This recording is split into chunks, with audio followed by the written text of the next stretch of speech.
To this now, sentencing proceedings in the Tshegofatso Pule murder case will take place today. The 28-year-old was murdered back in 2020. Of course, the brutality of the crime sent shockwaves throughout the country. And Tshegofatso was rather found guilty of murdering his then pregnant girlfriend in June of 2020. And those closest to Pule describe her as a bubbly person loved by many.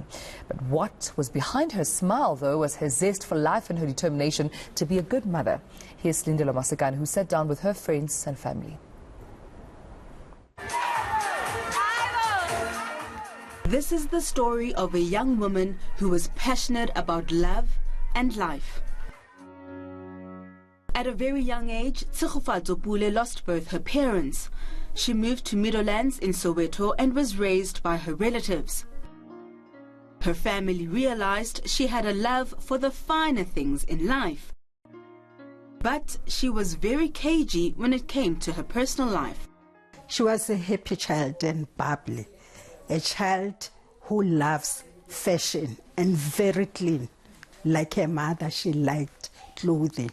Tshego will never go for something that was sold for 50 rands clothes. She was very expensive. Very expensive. But the most dangerous thing about Tshego is that she was very secretive. She was not this child who will come to you and say, you know, I have a problem. Even if she was in pain, she will still smile. You will keep on asking, Tshego, is everything okay? She will say, yeah, I'm fine. But as a mother, you will see that today is not like yesterday. Today she's not like last week. Something is definitely going on. But she'll keep on saying, no, I'm fine. Pule's aunt says the first time she met Tshegofatso, the father of Tshego's unborn baby and mastermind of her murder, was at her 60th birthday celebrations. I looked at him. I wanted to engage him, but he was not interested.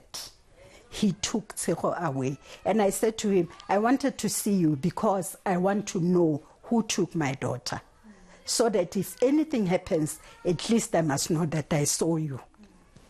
He was not interested. He just waved at me and looked at that side. That was the first time I saw that guy. When Pule's family learned of her pregnancy, they were excited. What shocked them was the way in which Shoba's family reacted to the news. It was not a good conversation between Auntie Grace and Shoba's mom. You know, it was like when you force people to hear you that your child is pregnant by their son, that woman was not interested. Until we realized that, you know what, maybe if we back off a little bit, they might come to their senses. Suddenly there were talks of DNA. If you come to my home, you must bring DNA. And then we were shocked. How dare can you ask for a DNA when a young woman is still pregnant? Pule was last seen alive on the 4th of June 2020. CCTV footage shows her leaving Shoba's complex. It was on this night that his plan to have her killed played out.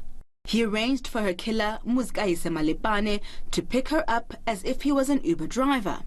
Malepane shot Pule and hung her body from a tree. In my entire life, I never thought I will go and identify a child in the morgue.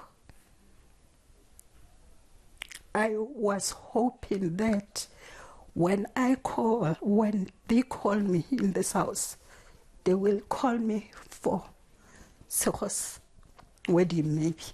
When I talk, I will talk on Tshego's wedding day. Never in my wildest dream have I ever thought that one day I will stand in front of Tshego and look at her as a dead person. But it happened. For Pule's friends, her death is a reminder that even the ones closest to you can hurt you. Toxic relationships are very addictive. We all know how the story goes, you know.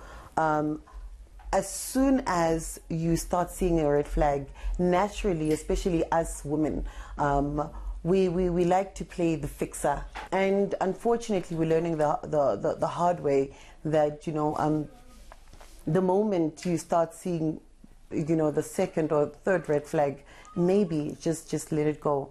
Pule's family hopes her story will never be forgotten, but that it will also serve as a lesson and prevent another young woman from losing her life.